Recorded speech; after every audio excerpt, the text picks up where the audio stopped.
Hi guys, today I want to discuss why it is difficult to sustain or maintain change in the environment where the problem exists. Now, I've always said that you cannot change, it's very difficult for you to change in the environment where you develop that problem, right? Because there is going to be a constant reminder of those things in your environment that cause that problem in the same way, or that specific problem is going to be rampant in that environment where you're trying to make changes in. But it's going to be very difficult. You have to remember, I have had more than one client who tried to do that, and they would still try to hang out with the people that they used to hang out with when they had this problem, trying to break this habit, trying to break this pattern of behavior that they knew was leading them down to the wrong path. But what they did, what they thought in their mind was that, okay, so I'm on this path of change, and so maybe I can still hang out with these guys, and I'll be strong enough, or girls, and I'll be strong enough to resist the temptation of doing the things that is done in that environment that you're trying to change from. And they've always come back to me and say, it didn't work. They go there, they got offered this thing, and they couldn't resist. They could not resist it.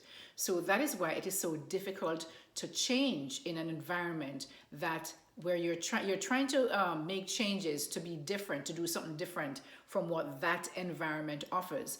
And so it is very difficult. Sometimes you have to totally move from that area, if it is possible for you to physically move out of that environment and all of the influences in that environment that you're accustomed to, that caused all of these behaviors, that still maintains that kind of environment, those behaviors in that environment.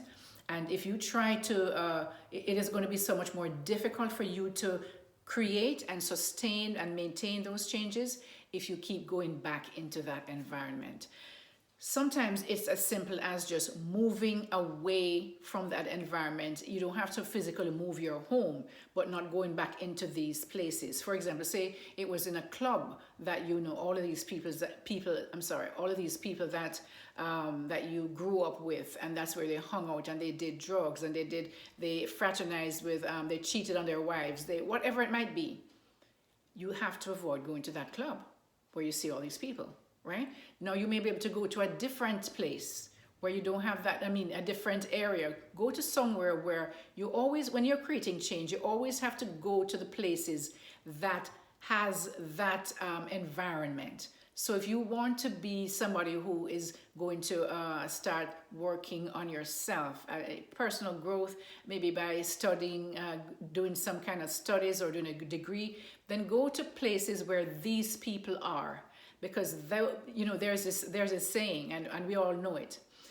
The Bible actually is one of the first things that says it, and I think all of these things come from the Bible. But of course, nobody's speaking about the Bible these days. It's in 1 Corinthians 15:33. It says, "Do not be deceived. Bad company ruins good morals."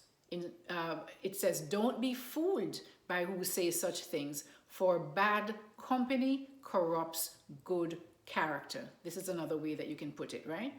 And in Proverbs, it says, "Do not make friends with," this is a specific type of person or specific thing, that problem.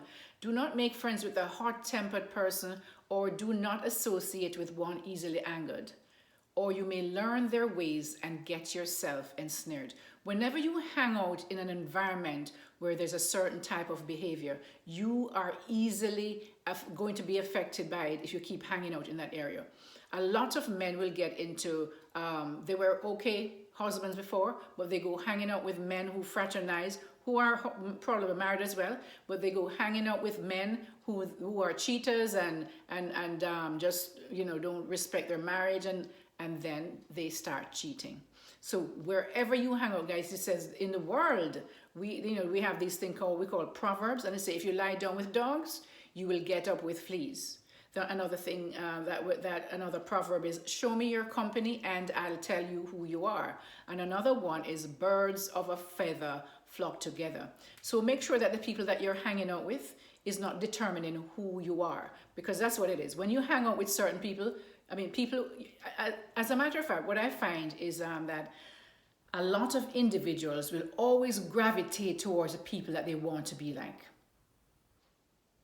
Let me say that again. Individuals will always gravitate to people that they admire or they want to be like. So individuals will always go, say for example, somebody just there's a group of people who just love gossiping, and a new employee comes into that organization. Believe it or not, very soon you'll find that they find each other. They find each other. They will find each other in that organization. And you'll see the whole group of them just hang out gossiping all the time about people. If it's people who smoke, you'll see the whole group of them start smoking. They find each other, guys. So it is true, birds of a feather really do flock together. And it is also true that if I see you hanging out with a certain people are usually going to say, if this person hangs out with these drug addicts, then they're usually probably a drug addict too, right? Or they admire that quality in those people. Eventually they'll also fall into that. All right, so I want to go over some ways that trying to hang out and trying to remain in the environment that broke you, or the environment that changed you into this negative thing that now you're trying to change.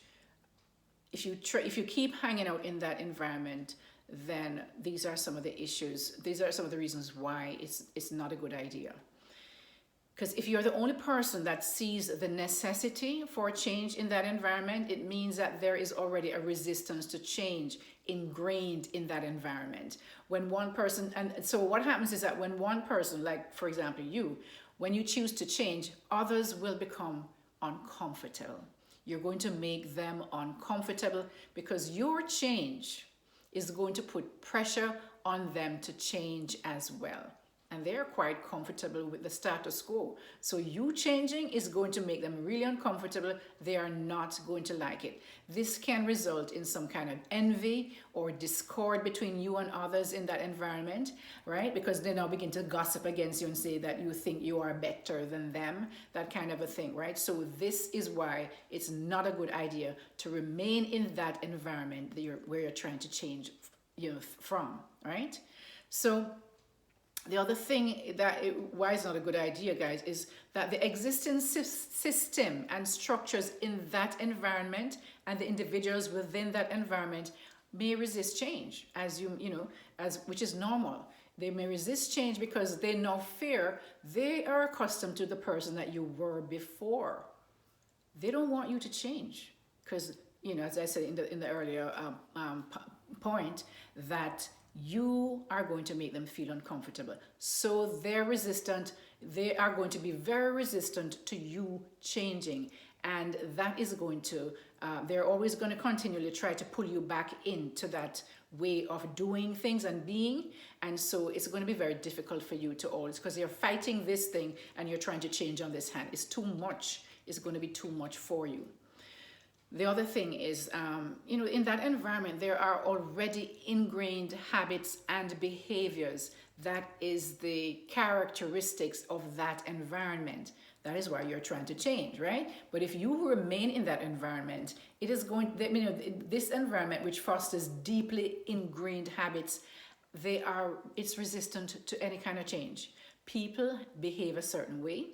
Things are understood a certain way. These established patterns may be very difficult to break, especially when they have become deeply rooted in the culture of that environment and the practices of the people in the environment, right? There is going to be a resistance to change. And with this resistance to change and you trying to change, they're going to be resistant to you as well, all right? There is usually a limited mindset and perspective in those areas that are against any kind of a change, and remaining in the same environment that is you trying to remain in there is going to limit your exposure to new ideas and new perspectives. You already know what the ideas and perspectives are in that environment that you're trying to get away from. And by remaining in that environment, you're going to be limited from new ideas and new exposures that is going to really help you to move out of that, to change, to solidify those changes that you're wanting to make, right? There's also, of course, there's no shared vision between you and the others in that environment. Your vision now and your ideas now and your perspective now and your mindset now is totally different. And for you to try to still want to maintain that presence in that environment is going to mean that there's going to be a continuous battle with those in your environment, right? And the systems in your environment, because, you know, and it's going to make it that much more difficult for you to change, create the change and maintain that change. If you choose to do that, guys, you're going to little by little go back into that same old thing. Because as I say, you lie down with dogs, you're going to rise up with fleas, right? Birds of a feather tend to flock together, right? They tend to flock together. And as in 1 Corinthians 15:33, do not be deceived. Bad company ruins good morals. Bad company corrupts good character. That's another way of saying it. Now, there's also going to be a culture of complacency in these environments, right? There's going to be a culture of complacency. These individuals in this environment that you feel that you have some obligation to still hang out with, they are quite happy where they are. Otherwise, they would be wanting to change too, right? But no, they're quite happy where they are. And when they see, there's going to always be a resistance to any changes in that environment, because to them, it's almost like a threat to their sense of their status quo, their sense of normalcy. They fear change because they fear the unknown. And so they prefer to kind of, it's almost like, there's a saying that they prefer to live with the evil they know rather than to make changes where the results of those changes are unknown, right? So there's also the fear of failure. Remaining in the same environment really makes them feel comfortable because they fear failure. They might try to do this thing and they fear, before they even try to do it, they're thinking about what it would, how it might affect them if they fail doing this thing. And so the perceived risk and uncertainties of this change is going to, sorry, I saw something pop up, I was about to knock it out. The perceived risk and uncertainties of change is going to far outweigh the potential benefits, right? And so these individuals are going to choose instead to remain in an environment that's familiar to them. But if you're trying to pursue change and you try to remain in that familiar environment and still be with them, it's going to be very, very, very difficult for you. Of course, there is always going to be a reinforcement of the old habits that you're trying to get away from, because that's the environment that created those habits. That's where the habits are practiced every day, day in, day out. And you going in there and trying to believing that you're strong enough to resist that, very soon you're going to fall back into those habits of the same kind of doing the same things that you've been habitually doing for years and years that you're trying to break away from.